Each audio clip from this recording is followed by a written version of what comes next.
Alright, so this is DC Fundamentals. This is a next step up from the intro class we just finished. Um, this runs from, I'm sorry, I should read March 8th.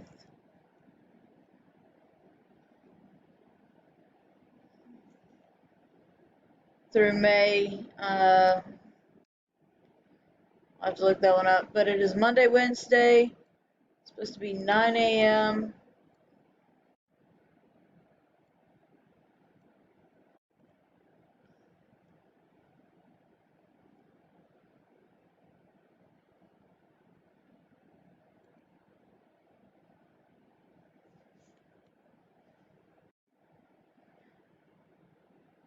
We'll be in the Bessemer campus in Ethel Hall. If you don't know where that is, you can always ask. I'll be your primary instructor. We do have a secondary instructor. His name's Hoyt. You don't change textbooks, but you do need a lab book. So please get that in as ASAP. Tools. At the very least, you need to have safety glasses. The whole reason for that is that your vision is not easily replaceable. So it's best to protect one of the most delicate organs you possess. That is your eyes.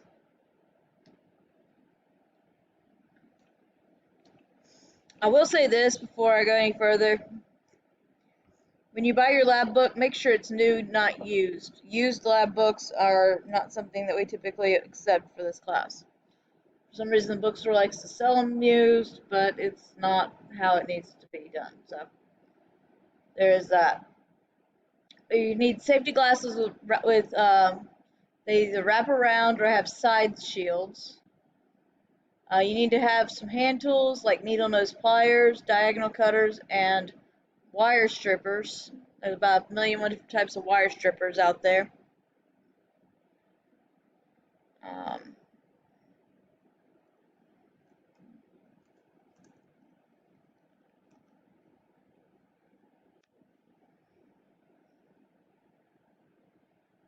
They literally come in all shapes, sizes, and everything else. So you want to get a good set of wire cutters.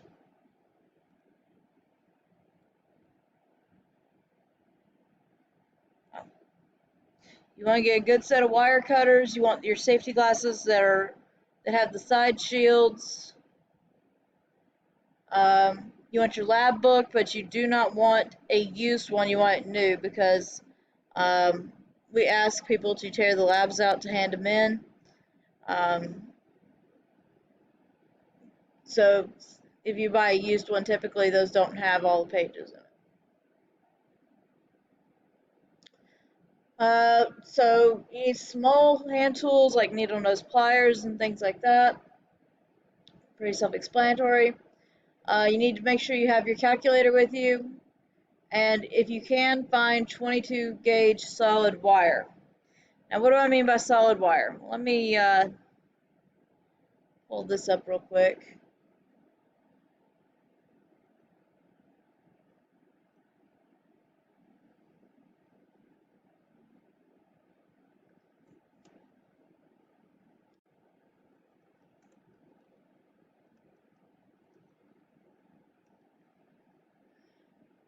They come in all different kinds.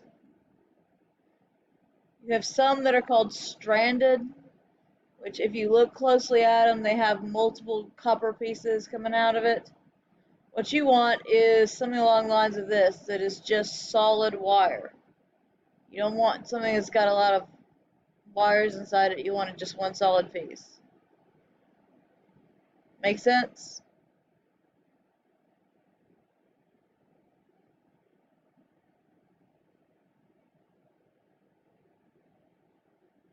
Okay. So here's a good example right here. I mean, it's $7 at Walmart. Comes in all sorts of colors. What you just need to make sure of is that it says 22 gauge. What does it mean by gauge, by the way?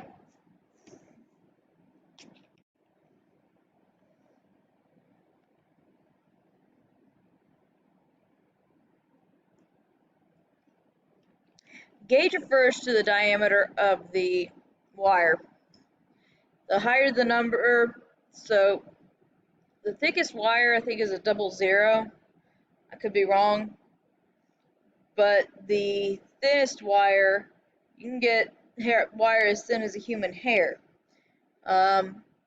Becomes very brittle and fragile when you do that, so it's not generally recommended. But the more wire you have, the more easily it breaks. Like I said, all over everywhere. Make sure it's one solid strand.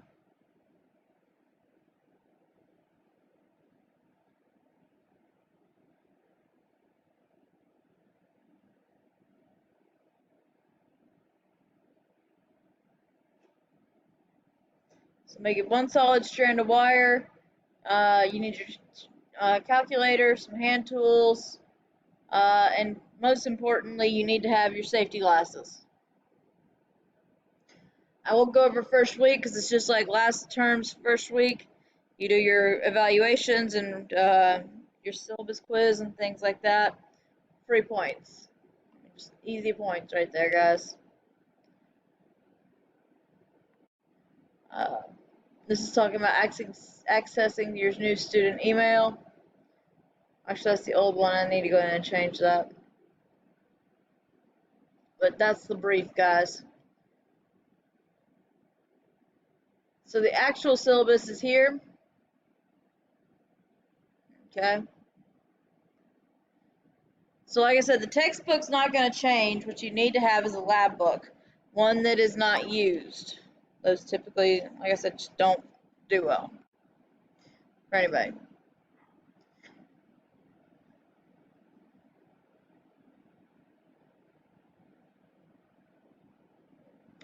And one thing you might want to look into getting, guys, is you probably definitely want to start looking into getting your first meter. Now, I'm not telling you to go out and buy the most expensive meter in the world.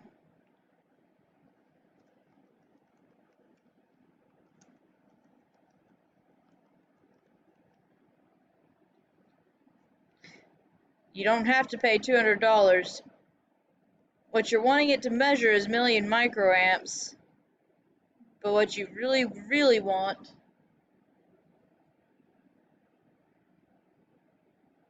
is something that's going to be within your price range, and there's a lot of them.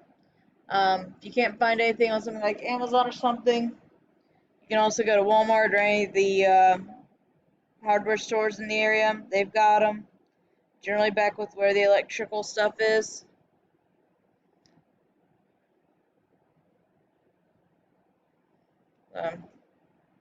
Keep that in mind. Go ahead and start looking at getting one of those, guys.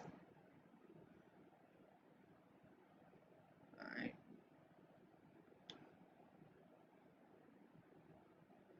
So during this, you're going to learn how to use the tools properly and safely. We don't do soldering connections or yeah, we don't mess with the solder connections. That's troubleshooting class. But we're going to work with test equipment, troubleshooting DC circuits, analyzing them, being able to interpret schematics,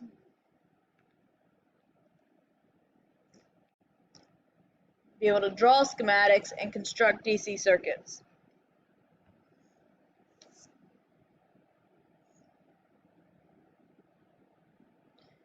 Alright, so here's the breakdown of the grade. So first week quizzes and agreements are 2% of your grade. Doesn't sound like much, but that can be the difference between an A and a B. If you notice one thing, if nothing else at all, it's the fact that labs are worth 35% of your grade. So if you don't turn in labs, can you pass this class?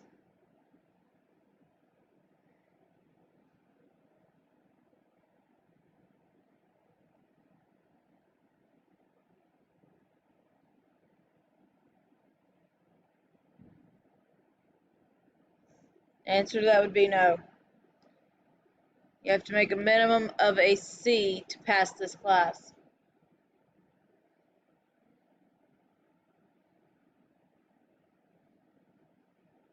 Okay. Next one is 3 tests and the final. The 3 tests We drop the lowest score, so that 25% is split between 2 test grades. So guys, make sure you're studying before we do tests. And then the next big item on this is the 20% final exam. So can you miss the final if you get a perfect score on all your tests? The answer to that should be no. Okay.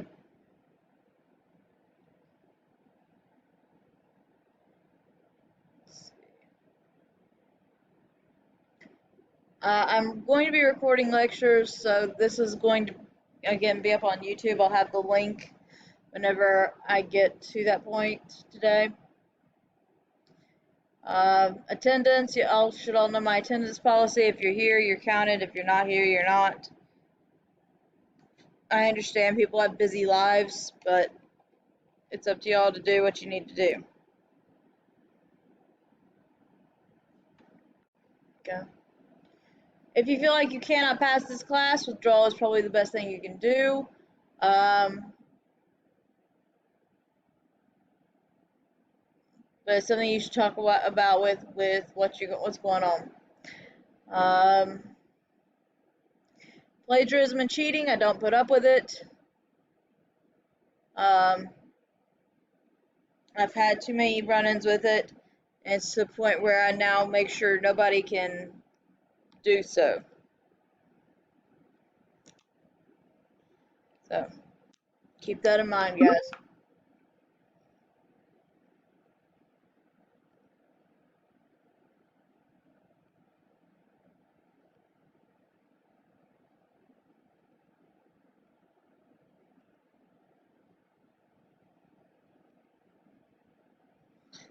Okay, so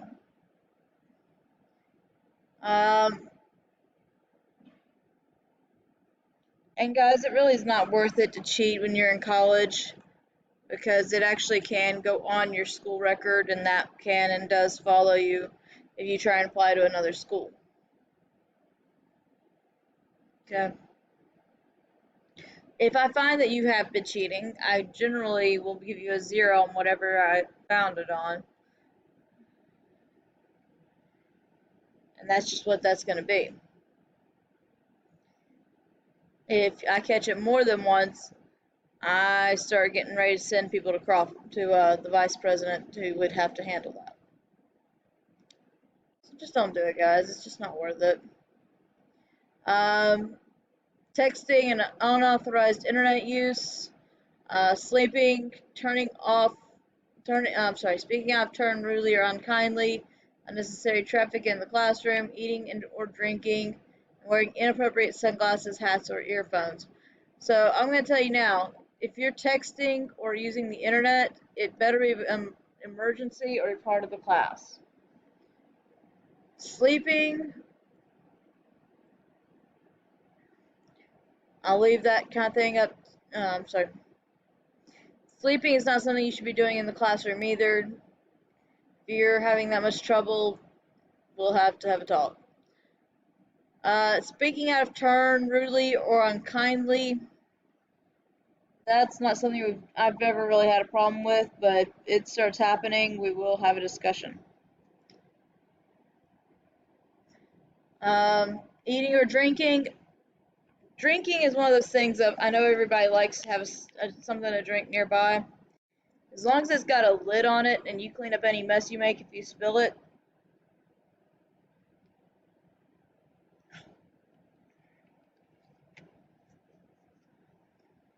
You spill it, you clean it up. But we don't really allow food in any of our rooms. If you have food, you'll probably be asked to eat it elsewhere. Wearing inappropriate clothing, sunglasses, hats, or earphones. Essentially all that is, guys, is that if you would not go to your parents' house with that on, don't come here with it on. Or if you need to be dressed like you would if you had a decent job. Not like you don't have to wear a suit and tie, but you have to at least not look like you just rolled out of bed and barely ran a brush through your hair. If you have a concern about the course, you talk to me first. If you and I cannot resolve it, you can talk to Rich Raymond. If you and I can't resolve it at that point, we'll talk to Nancy Wilson. That is the chain of how that needs to work, guys. So if you have an issue with anything, let me know first, and I'll see what we can do to fix it.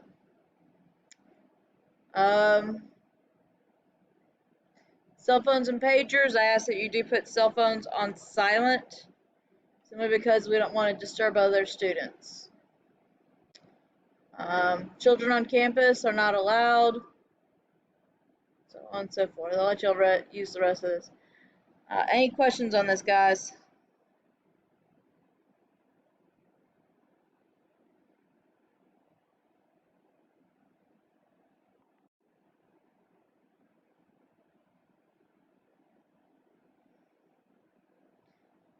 All right. I'm going to pause this out real quick.